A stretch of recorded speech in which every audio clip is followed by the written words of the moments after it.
Soomaali waa salaamaya meel kasta oo dunida joogtaanba halkan waxaan rabaa inaan fariin uga diro nin la yiraahdo Ciise Googooyi ninkaas waa nin aqoon-yahana oo Soomaaliya daarood harti warsangeli weeyaan ninka markaan raadiyay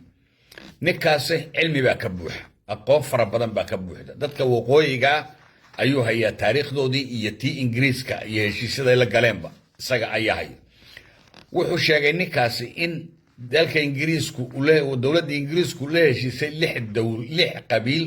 oo Somaliland dega waqooyiga Soomaaliyeed dega ka mid yahay Ciise iyo Samaroonka iyo warsangeliga iyo saddex qabiil oo Isaaqa ka mid ah inuu la galay heshiis Ingiriisku dhulbahantahana uu damcay inuu xoog ku qabsado aqoontaas baan uga baahanahay isaga waxaan u baahanahay dadkan waqooyiga ku nool reer baa yiraahdo Ingiriisku annaga ayuu nagu wareejiyay annaga ayaa heshiis la galay British Protectorate baan ahayn ESTA way ka reebaan waxa annaga uunbo protectorate ahayd oo maxmiyad u ahayn Ingiriiska ee dadka kale ma ahayn annagana la nagu wareejiyay marka waxaan rabnay inaad ummadani 40 sanadood beenta loo sheegayay been bay ku daaca qurmeen oo calool xanuun baa ku dhacay in runta la taabsiyo runta loo sheego waxa lagu taabsin karaa dadku maanta dunidu waa duni hore oo martay in qoraalka aad hayso aad noo faafiso oo noo daabacdo oo dadka u soo dirto waxa kale oo rabay in ka cusub laha adiga maadaama aqoonta inta le kugu jirto horta aqoonta iyo cilmiga kugu duugan inaad la dhimato maahina waa inaad qaybiso adiga Soomaali baa ku baahan dadka waqooyiga ayaa ku baahan marka maadaama lagu baahan yahay waa inaad uradani international ka u shaqo tagtaa waa inaad igaad u shaqo tagtaa Ismaaciil Margeele madax ka yahay waayo runtii baad sidaa runtuna waa daw waa inaad u shaqo tagtaa ururkan AOU uu madaxda ka yahay ninka la yiraahdo Maxamed Cali Yuusuf taasan ka codsanaya adiga iyo in aqoontan kugu duugan aad dadka u faafiso oo qaybiso ayaa ka codsanayna waayo iyagu waxay yiraahdaan Ingiriiska ayaa naga tagay dadkani oo annaga ayaa ka mas'uula dhulkana waa dhul Ingiriis oo annagu naga tagay yiraahdaan sida weeye sida ay ku doodayaan waxaan ku sheegayaa shirar badan bay ka qayb galaan iyagoo reer qura Isaaq ayaa ka qayb gala shir bay Ingiriiska ka qayb galeen shir bay Turkiga ka qayb galeen Mareykan ka yimaadeen iyagoo 7 ah oo Siraayo hor kacayo Allah u naxariiste oo le waxaan nahay British Protectorate ki waqooyiga Soomaali ayaa noo inaan ka go'naan doonayna laakiin nasiib darro gabadhul bahanta ayaa ka dhex kacday oo tiri waxa tii terrorist argagixisa tiin dad baad ku leyseen dad baad adoonsanaysaan dad aan Soomaali inay kala goodo dooneen ayaa rabtaa qasab inaad ku goosataan haddaad idinku goosanaysaan idinku goosta laakiin dadkii kale ayaad qasbaysaan oo qasab ku haysataan laakiin anagu ma doonayno inaan ka goono Soomaali baan doonayna saas ku leedahay dadkeygii baad xasuuqdeen kashkalaad xasuuqdeen ciidankoodii Somaliland oo ilahay ayay u geeyeen ku caawiyeen qolalada habar jecla oo dagaal ku qaaday dadkii sheebka oo baabis halkii bay ka yaaceen iyagoo 7 qof iyagoo oo Isaaq marka waxay noqotay dadkii kale ee ku noolaa waqooyiga Soomaaliya ma yeedhaan dad aan hadal lahayn oo jabhad argagixisay afduubatay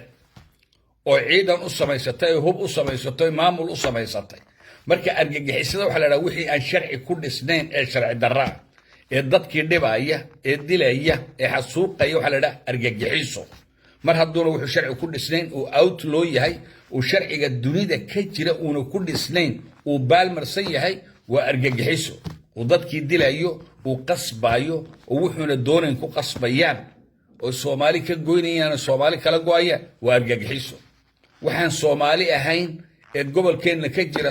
dhulkii Soomaaliya ka jira in dawladda Soomaaliyeed aan hoos jooginin waa argagixiso noqonaya that's why anigu idhaahdo markasta argagixiso way sharci kuma fadhiyaan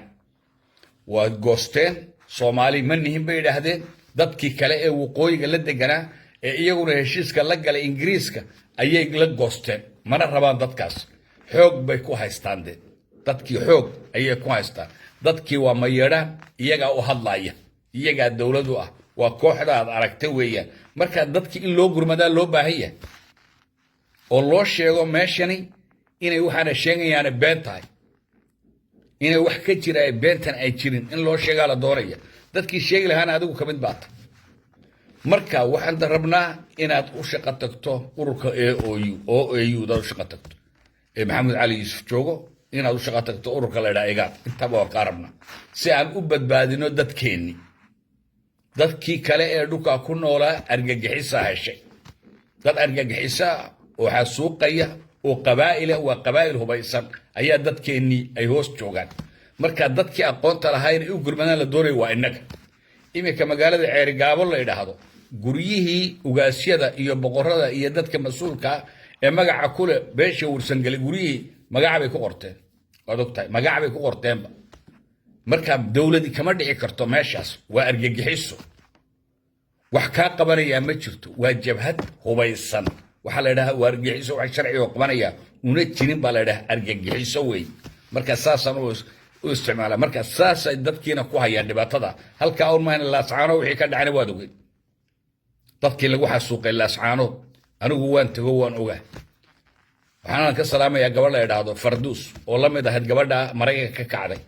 ee kooxdii jabhadii argagixisada halka tagtay beent sheegaysa eriyad waxa la mid ah gabadh Farduus la yiraahdo oo laascaanood korkeeduna geesiyad dad badan oo geesiina ayaa xilliga adag taariikhdu qori doonta waxay qori doontaa Cabdimudallib ninka la yiraahdo oo kale iyadoo argagixisada ay soo qorigii lagu hayo anigu waxaan u imaaday ilaartay waka maanta waa caan Soomaali waa geesi Soomaaliyeed maanta sidadku soo dhaweynayaan sallallahu salaamayo yani maalintii xumayd ayuu goostay inuu u dhinto dadkiisa harti u yimid iyadoo xabadii ay ku hayaan qolada argagixisadii buu anigu heel harti baan u mid raguna way kala adkaadaan dad qabataan oo ninka idin taala marka dad badan baa jiro taariikhda Farduus baa taariikhda galayso marka waa lagu baahan yahay maanta maalin lagu baahan yahay adiga way waa inaad meelaha hay'adaha aan ku sheegay waaweyn aad shaqo ka doonato dadkii dadkeenni dhulkeena ku noolaa waqooyiga ku noolaa been bay ka dhargeen oo way daaca qurmeen si been loogu akhriyo dawlad baaban ahayn baa la yiraahdaa dawlad ayaan ahaynoo calan baan qaadanay Soomaaliya oo ka horteed baan qaadano annaga ula tagnay calanka wax ka jirana ma jiro Soomaaliya waqooyiga intaanu xoroobinayna calanka la siin 10 sano horteed bay Soomaaliya xorahay daaroodkuna 10 sano horteed buu ahaa waxa la yiraahdo autonomy oo dawlad ahaayeen 10 sano horteed bay xamar ahay dawlad waqooyiga intaana loo ogolaan inay ku biiraan Soomaali oo calanka la siin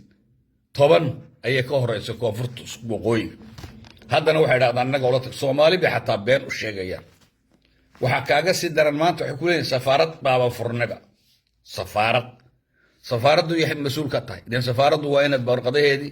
dadkeeda shicibkeeda baayac mushtarkeeda military attachkeeda waxaasay ka shaqeeyaan dadka ay ka timid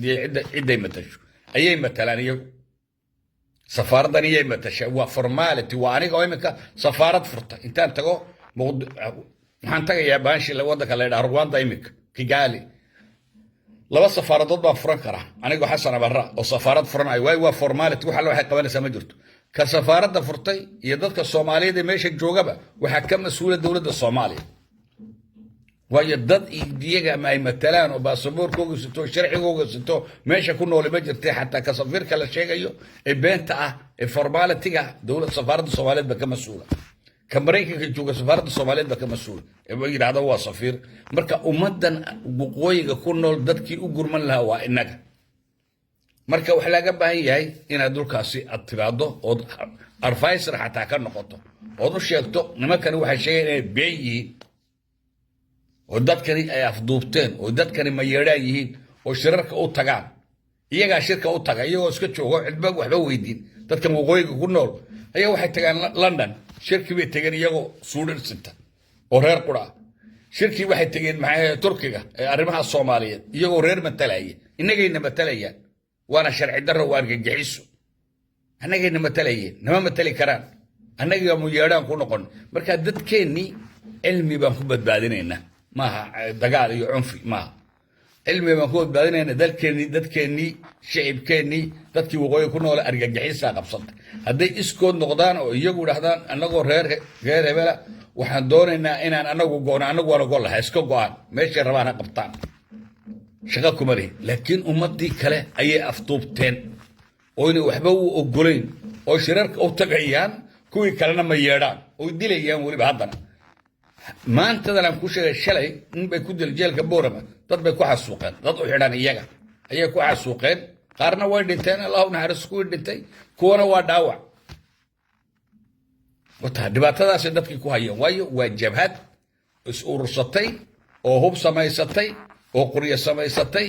oo sharci darro gebigooduba ah marka waa argagaxis waxa doona sharci ku jirto way dawladda Soomaaliyeed qaban lahayd inay taal male